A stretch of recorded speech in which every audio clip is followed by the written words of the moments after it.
안녕하세요, 루비다 여러분. 한 권의 멋진 책을 통해서 나의 베스트 버전이 되는 과정을 함께 배우고 공유하기 위한 채널입니다. 오늘은 선영출판사 조셉 머피 지은 잠자면 성공한다 라는 제목인데요. 원 제목은 The Power of Your Subconscious Mind라고 해서 우리 잠재의식의 힘이라고 보시면 되겠어요. 버트런드 러셀은 근대를 이룩한 가장 중요한 사건으로 다음에 4가지를 들고 있다. 첫째, 아인슈타인에 의한 상대성 원리의 발견. 둘째, 다윈에 의한 진화론의 확립. 셋째, 레닌에 의한 공산주의 국가의 건설. 그리고 넷째, 프로이트에 의한 잠재의식의 증명. 이상의 4가지지만 이에 대하여 이론은 없을 것이다. 상대성 원리로부터 원자폭탄을 비롯한 근대 물리학이 시작되었다고 말할 수 있으며 다윈 이후 인간은 모든 사물을 발달이라는 관점에서 보게 되었다. 레닌의 소비에트 연방국 건설 이래 그 어떤 인위적인 주의에 의한 국가 건설이 시작되었다. 그러나 오늘날 우리의 세계는 공산권의 붕괴와 더불어 새로운 가치관에 의한 치열한 국제 경쟁 사회로 발전하고 있는 실정이다. 이상의 3가지 문제는 초등학교나 중학교에서도 어느 정도 가르치고 있으므로 중학과정을 마친 사람이면 이에 대한 다소의 지식은 가지고 있다. 그러나 마지막 하나, 즉 잠재의식에 대한 문제는 대학에 있어서까지도 좀처럼 가르쳐주질 않는다. 더구나 이 잠재의식이야말로 러셀이 열거한 4가지 사항 중에서 가장 중요한 문제임에도 불구하고 등한시되고 있다. 상대성 원리나 공산주의 국가나 인간의 입장에서 보자면 외적인 사항이다. 진화론 역시 마찬가지라 할 수 있다. 그러나 잠재의식은 인간 그 자체의 내적인 문제이며 우리들 인간은 단 한순간이라도 이와 떨어질 수가 없다. 또한 인류, 아니 지구가 시작된 이래 잠재의식의 작용은 한시도 끊일 날이 없었다. 프로이트가 임상적으로 이를 실증하기 전에 그 어느 시대에 어느 나라에 있어서나 현인이라 불렸던 모든 사람들은 이를 통찰했던 것 같다. 철학적으로 어느 정도 분명한 것은 르네상스 시대의 스위스 학자 파라켈사스, 그리고 그 후 독일의 대철학자 라이프니츠, 그리고 미국에서는 에머슨과 윌리엄 제임스 등이 모두 이와 같은 사실을 충분히 알고 있었다. 여기서 잠재의식의 구체적인 신뢰를 몇 가지 들어보자. 우리들 인간은 애초 아주 작은 수정란에 지나지 않았다. 그러던 것이 특별히 손을 쓴 것도 아닌데 눈, 코, 손과 발, 그리고 내장 등이 생겨나 인간으로 성장한 것이다. 이렇게 성장한 인간의 신체는 식물에서 영양을 취하고 공기에서 산소를 받아들여 노폐물을 배설하면서 살아왔으나 이 역시 별다른 의지에 의해서가 아닌 자연의 힘에서였다. 이와 같은 인간의 존재를 의식하지 않아도 다스리고 있는 것이 바로 잠재의식인 것이다.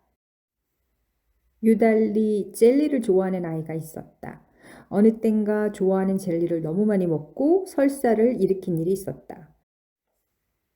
그 후로부터 그는 젤리를 싫어하고 절대로 먹지 않았다. 그리고 그로부터 20여 년의 세월이 흐른 뒤 그는 엉뚱하게도 엄마에게 이런 말을 했다. 옛날에는 나도 젤리를 좋아했어요. 그렇지요? 이 말을 듣고 엄마는 몹시 놀랐지만 이것이 곧 잠재의식인 것이다. 즉 의식에는 남아있지 않지만 잠재의식은 절대로 사물을 망각하는 일이 없다. 이것이 곧 잠재의식이며 이 사람의 경우 젤리에 관한 일이 또한 잠재의식의 가르침이었던 것이다. 잠재의식이란 이를테면 큰 바다와 같은 것이다. 개인의 현재의식은 큰 바다의 파동머리와 같은 것이다. 파동머리에는 하나하나 개성이 있지만 그 밑바닥은 공통적이며 결국 또다시 바다로 돌아가게 된다. 개인도 자기 현재의식 속에서는 차이가 있으나 그 밑바닥은 만인 공통의 잠재의식이다. 잠재의식엔 재미있는 성질이 있다. 즉 잠재의식이 그 어떤 일정한 각인을 받게 되면 이를 반드시 현실화하고 이 세상에 드러내고야 만다는 사실이다. 따라서 만일 당신이 자기의 소망이 이룩되기를 바란다면 그 소망을 잠재의식으로서 각인해 두면 되는 것이다. 각인의 방법이 신념과 신앙에 있다는 것은 이에 널리 알려진 일이지만 그렇다 하여 현실상 몹시 가난한 사람이 나는 굉장한 부자다 이렇게 믿으려 한다 하더라도 오히려 역효과에 이를 뿐이다. 왜냐하면 그것이 거짓말이라는 것을 의식하게 되며 그 참된 의식이 잠재의식 속에 각인되어 그것이 실현되기 때문이다. 이와 같은 역효과를 피하는 방법, 그것이 이 책의 내용이다. 무엇을 믿을 것인가? 어느 신에게 기도해야만 나의 기도가 이루어질까? 그러나 이것은 그다지 중요하지가 않다. 기도가 이루어지는 것은 잠재의식이 마음속에서 그린 것, 또 생각한 것이 반영되기 때문이다. 이와 같은 신념의 법칙은 전 세계의 모든 종교에 작용하고 있으며 또한 세상의 어떤 종교도 심리학적으로는 진실이 담겨 있다. 불교나 기독교, 이슬람교, 유대교 등 그 어느 대상에게 기도하여 그것이 이루어졌다 하더라도 이는 특별한 종교나 종파, 의식, 전례, 기도말, 주문, 희생, 재물 때문에 영험을 얻은 것이 아니라 그와는 전혀 다른 신념이나 기원을 마음속에서 받아들임으로써 이루어진 것이다. 생명의 법칙은 곧 신념의 법칙이며 신념이란 간단히 말해 마음속에 생각하고 있는 일이라고 할 수 있다. 사람이 사고하고 느끼고 신뢰하듯이 그 사람의 마음과 몸과 환경의 상태 또한 그와 같이 되는 법이다. 내가 지금 무엇을 하고 있으며 왜 그런 일을 하고 있는가에 대한 이해에 바탕을 둔 기술이나 방법은 인생에 있어서 보다 필요한 모든 것을 잠재의식으로 구현하게 해준다. 잠재의식은 명령대로 움직인다. 선장은 배를 지휘하고 기관실의 선원들에게 명령이나 신호도 내린다. 이와 같은 선장의 명령이나 신호에 의해 선원들은 보일러나 기계들을 조작하는 것이다. 승무원들 가운데 어느 누구도 선장의 명령을 거역할 수가 없다. 그들에게는 단지 명령의 실행만이 있을 뿐이다. 선장은 그 배의 주인이며 따라서 그의 명령은 반드시 실행되어야 한다. 이와 마찬가지로 당신의 의식하는 마음은 당신이 타고 있는 배의 주인인 것이다. 여기에서 당신이 타고 있는 배란 당신의 육체와 당신이 처한 환경, 그리고 당신 주변에 있는 모든 것을 뜻한다. 당신의 의식하는 마음이 진실이라고 믿고 받아들이는 것은 원칙적으로는 당신이 내리는 명령을 당신의 잠재의식이 받아들이는 것이다. 만일 당신이 누군가에게 나는 그런 물건을 살 만한 여유가 없어 하고 몇 번씩 되풀이하다 보면 당신의 잠재의식은 당신의 그 말을 사실로서 받아들여 당신으로 하여금 그 물건을 살 수 없는 입장이 되도록 조작해버린다. 나는 저렇게 훌륭한 자동차는 살 수 없어. 나는 저 사람들과 같이 유럽을 여행할 만한 여유가 없어. 나는 저 사람들과 같이 모피코트나 흰 족제비로 만든 목도리 따위를 걸치고 다닐 만한 여유가 없어. 이런 말들을 되풀이하면 틀림없이 잠재의식은 당신의 명령에 따라 일생 동안 모피코트나 흰 족제비 목도리를 손에 넣을 수 없게 만들어버린다. 잠재의식의 이용에 대한 성경의 구절. 어떤 일이든 기도하여 구하면 남김없이 얻을 수 있다고 믿도록 하라. 그러면 너희들도 반드시 원하는 것을 손에 넣을 수 있으리라. 이러한 영감을 받은 말라기가 말하는 것은 우리의 소망이 이미 달성되고 충만되어 있음을 의미한다. 또한 우리의 소망이 이미 모두 이루어졌다고 믿고 이를 진실로 받아들이면 장차 그 소망은 반드시 이루어진다는 것을 지적하고 있다. 이러한 방법이 성공하느냐 못하느냐는 상상이나 사고 또는 사상 등이 이미 마음속에 하나의 사실이 되어 있음을 자신 있게 확신할 수 있느냐 없느냐에 따라 결정된다. 마음의 영역 가운데 어떤 실체를 지니기 위해서는 그것이 실제로 그곳에 존재하는 것으로 생각해야만 된다. 성경에 있는 방법을 이용하면 자신이 부딪힌 곤란한 상태나 환경 등에 대해서는 생각하지 않게 된다. 당신은 당신 자신의 마음속에 씨앗을 뿌리고 있는 것이며 어떤 방해가 없는 한 틀림없이 새싹이 돋아나 외적인 시련을 보게 된다. 예수가 주장한 제1조건은 신앙이었다.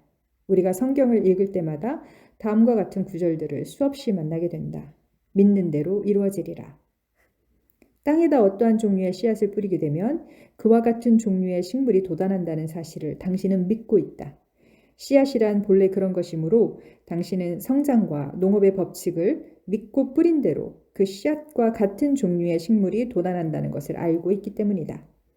성경에서 강조하는 신앙이란 한 가지 사고방식과 한 가지 마음 자세, 그리고 내적 확신 등을 의식하는 마음에 충분히 받아들일 때 잠재의식 속에서 구체화되고 하나의 형태로서 표출된다는 사실을 알므로써 우러나게 된다.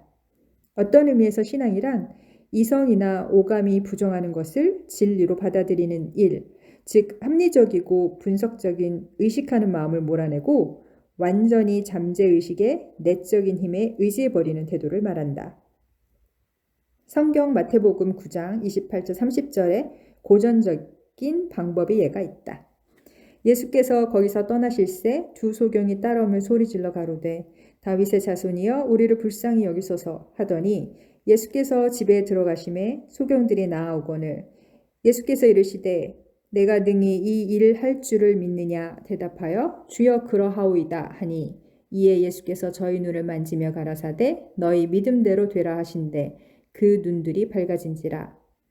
너희 믿음대로 되리라. 이 구절을 보면 그리스도가 실제로 맹인들의 잠재의식이 그 자신들에게 협력하기를 호소하고 있음을 알 수 있다.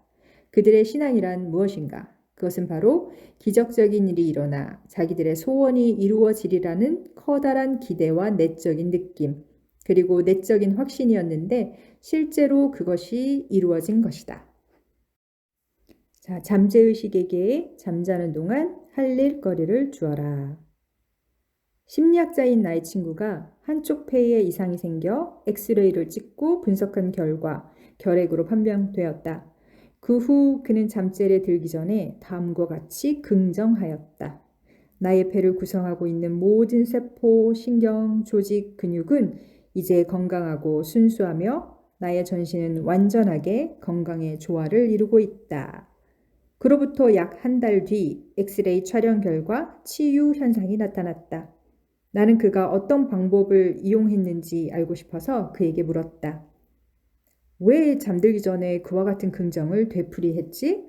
그러자 그는 이렇게 대답했다. 잠재의식은 잠을 자는 동안에도 계속적으로 활동하고 있지. 따라서 잠들기 전에 잠재의식이 할 수 있는 일을 그런 일거리를 주어야 해. 이것은 지극히 현명한 대답이었다. 조화나 완전한 건강을 생각하고 있는 동안 그는 자기 병명에 대해 입에 올리는 일이 결코 없었던 것이다. 자기의 병명을 입에 올린다거나 병에 대해 이야기를 하는 것은 어리석은 짓이다. 따라서 이 책을 읽는 독자들은 절대로 그런 일이 없기를 바란다. 당신의 생명을 단축하는 유일한 것은 자신의 병에 과잉 신경을 쓴다든가 지나친 공포심을 느끼는 일이다. 앞서 예로 든 심리학자와 같이 우선적으로 마음의 외과 의사가 되자. 그러면 당신의 병은 나무에서 썩은 가지가 제거되듯이 병이 제거될 것이다.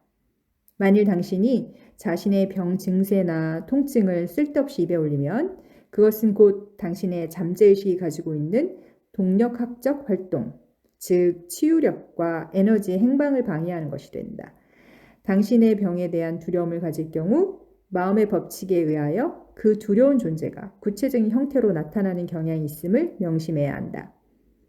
당신의 마음을 생명의 위대한 진리로 충만하게 하고 사랑의 빛 속으로 계속 전진하라. 생각을 시각화하는 테크닉. 생각을 좀 더 명확히 하는 가장 간단하고 명료한 방법은 우선 그것을 시각화하는 일이다. 다시 말해 그것이 살아있는 것처럼 마음속의 눈으로 선명하게 볼 수 있어야 한다는 뜻이다. 당신이 자신의 마음속을 그리는 그림은 당신이 요구하는 모든 것의 실체이며 육안으로는 보이지 않는 것의 존재를 나타내는 산 증거이다. 당신이 상상을 통해 어떤 형태를 갖출 수 있는 것이라면 당신 신체의 일부와도 같이 실제하고 있는 것이다. 당신의 마음속에 그림을 간직하고 있는 한 언젠가는 객관적 세계에 나타나게 된다. 이러한 사고는 당신 마음속에 새겨지고 또한 이러한 각인은 다시 당신의 인생을 통해 사실이나 체험으로 나타난다. 건축가는 자기가 원하는 형태의 건물을 머릿속에 그릴 수 있다. 자기가 바라는 바에 완성된 모습의 건물을 머릿속으로 그릴 수 있는 것이다. 마음속의 그림이나 사고의 흐름이 하나의 상상이 되어 실제적인 건물로 나타나게 되는 것이다. 아름다운 건물이든 흉물스러운 건물이든 또는 마천루와 같이 높은 건물이든 지극히 낮은 건물이든 모두가 이러한 과정을 거쳐서 형성된다. 건축가의 마음속 그림은 종이에 그린 도면과도 같다. 그의 설계도대로 작업원들은 필요한 재료를 모아 건축을 진행시킨다. 그리고 마지막으로는 그 건물은 처음에 건축가가 마음속에 그렸던 것과 똑같이 현실로 태어나는 것이다. 나는 연설을 하기 위해 연단에 오르기 전에 바로 이와 같은 시각화의 기술을 이용한다. 우선 마음속의 그림을 잠재의식에 제시하기 위해 마음속의 움직임을 정지시킨다. 그리고 강당 전체의 모습을 마음속으로 생각한다. 강당 내에 있는 모든 의자가 청중들로 가득 차고 참석한 모든 사람들이 각자마다 자기 손에 내재하는 무한한 치유력에 눈을 뜨고 고무되는 광경을 내 마음속에 그림으로 나타내는 것이다. 내 연설을 듣고 모든 청중이 즐거워하고 행복해하는 광경을 마음속의 눈으로 볼 수 있다. 이렇게 마음속의 그림을 간직하면서 많은 청중이 나는 병이 나았습니다. 나는 기분이 상쾌합니다. 나는 변했습니다. 등과 같이 말하는 광경을 상상한다. 청중들 각자의 마음이나 몸이 사랑과 건강과 아름다움으로 가득 찼다고 확신하고 실감하면서 이와 같은 마음의 그림을 약 10여 분 동안 계속 해 나가는 것이다. 그러면 건강과 행복을 찾는 모든 청중들의 소리가 실제로 나의 마음속에 들려올 만큼 나의 의식은 높아간다.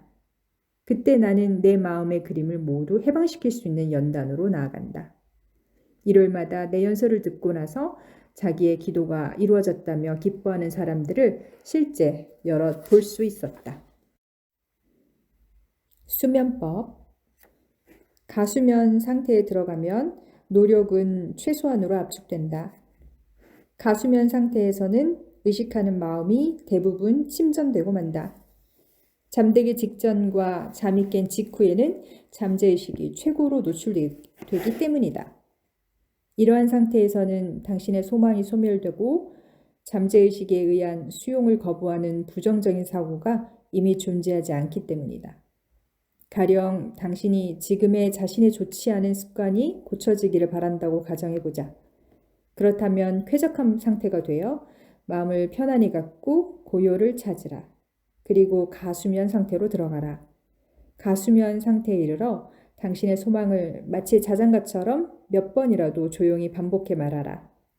나는 좋지 않은 습관으로부터 완전히 벗어나 있다. 완전한 자유와 조화와 마음의 평화가 모든 것을 지배하고 있다. 라는 식으로 아침 저녁으로 오후 10분 동안 이러한 말을 천천히 그리고 애정을 섞어 되풀이하라. 이 말을 되풀이할 때마다 정서적 가치가 증대한다. 부정적인 습관을 되풀이하고 싶은 충동이 느껴질 때마다 소리내어 되풀이하여 보라. 그렇게 함으로써 당신의 잠재의식은 이를 받아들이게 되고 그 결과 치유의 힘이 나타나게 된다. 부유의식을 낳게 하는 방법. 당신은 마음속으로 이렇게 되풀이하고 있을지도 모른다. 나는 부자가 되고 싶고 또한 성공하고 싶다. 그렇다면 다음의 방법을 시도해보라. 하루에 서너 번, 약 5분 동안 부자, 성공, 이란 말을 반복하며 자기 스스로에게 가르치는 것이다. 이 말에는 실로 무서운 힘이 있다. 그것은 잠재의식의 내재력을 표시한다. 당신에게 내재하는 이 강력한 힘에다 당신의 마음을 연결하도록 노력하라. 그러면 그 본질이나 성질에 상응하는 상태나 환경이 당신의 생활 속에 나타나게 된다. 입으로 나는 부자다 라고 말하기에 앞서 우선 당신에게 내재하는 참된 힘을 마음속으로 확신하라. 그리고 나서 당신이 부자다라고 말할 때 당신의 마음속에는 갈등이 있을 수 없다. 또한 부자다 하는 생각을 마음속에 지니면 당신의 내부로부터 부유한 감정이 끌어오르게 된다. 부유한 감정은 반드시 불을 낳는다는 사실을 항상 명심하라. 당신의 잠재의식은 일종의 은행과 같아서 부한 마음이든 가난한 마음이든 당신이 한번 잠재의식에 위탁하거나 각인한 사실은 점차 확대하게 되어 있다. 따라서 가난보다 부를 택해야 하는 것은 당연하다. 자, 부에 대한 긍정이 실패하는 이유. 나는 지난 35년 동안 수많은 사람들과 대화를 나누었지만 그들 대부분이 나에게 다음과 같은 불만을 토로했다. 나는 몇 달 동안 나는 부자다, 나는 끝없이 번영하고 있다 라는 말을 되풀이해왔지만 아무런 효과도 얻지 못했습니다. 그 이유는 어디에 있을까? 나는 그들에게 그럴 만한 사실을 발견했다.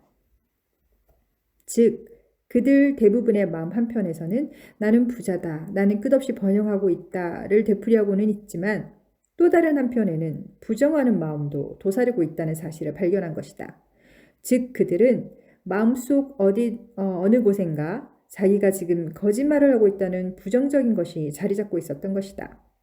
어떤 사람은 나에게 이렇게 말하기도 했다. 나는 지쳐버릴 만큼 나는 끝없이 번영하고 있다고 입으로 긍정했지만 번영은커녕 사태가 더욱 악화되기만 했습니다. 말을 하면서 나는 그것이 명백한 거짓말이라는 걸 느끼고 있었거든요. 다시 말해 이 사람의 말은 다른 한편에서 자신의 의식하는 마음에 의해 거부되고 있었던 것이다. 그것이 그가 밖으로 주장하는 것을 전혀 반대의 결과로 나타나게 한 것이다. 긍정한 사실이 분명히 성공으로 나타나게 하려면 그것이 마음속에서 전혀 갈등 없이 받아들여져야만 한다. 그런데 이 사람의 긍정은 오히려 자기의 결핍 상태를 암시한 것에 불과하다. 따라서 사태를 더욱 악화시킨 것이다. 당신의 잠재의식이 받아들이는 것은 모두 당신이 틀림없이 그렇게 되리라고 확신하는 바로 그것이며 결코 공허한 말이나 문구는 아니다. 잠재의식은 언제나 지배적인 생각이나 지배적인 신념만을 받아들인다는 사실을 알아야 한다. 과학의 성공과 성과는 잠재의식으로 이루어졌다. 잠재의식의 중요성을 인정하는 과학자는 너무나 많다. 에디슨, 말코니, 캐터링, 포안칼레, 아인슈타인 등과 같은 많은 과학자들은 이 잠재의식의 힘을 이용하였다. 그들은 근대과학이나 산업에 크게 이바지하는 데 필요한 통찰이나 방법을 잠재의식에 의해서 얻었다. 모든 위대한 과학자나 연구가들이 잠재의식의 힘에 의해 성공을 거두었다는 사실조차 결과로 나타나고 있다. 그 예로서 유명한 화학자 프리드리히 폰 슈트라드니츠가 잠재의식을 이용하여 자기에게 주어진 문제를 해결한 이야기를 소개하겠다. 그는 오랫동안 벤젠 연구에 몰두하였다. 즉, 벤젠의 화학식에 있어서 6개의 탄소와 6개의 수소의 배치를 바꾸려 했던 것이다. 그러나 그는 계속해서 어려움에 부딪혔고 해결의 실마리를 찾지 못하였다. 피로에 지쳐버린 그는 생각 끝에 이 어려운 문제를 모두 잠재의식에 넘겨버렸다. 그리고 나서 얼마 안 있어서 그가 런던에서 버스를 타려고 했을 때였다. 그는 잠재의식이 그의 의심하는 마음에 대하여 이상한 광경을 비춰주는 것이었다. 뱀이 자기 꼬리를 물고 마치 불꽃과 같이 빙글빙글 돌고 있는 것이 아닌가. 그는 이처럼 잠재의식이 전해준 해답으로 원자를 환상으로 배열하여 오랫동안의 문제를 해결했는데 이것이 오늘날 벤젠환으로 알려진 화학식의 하나이다.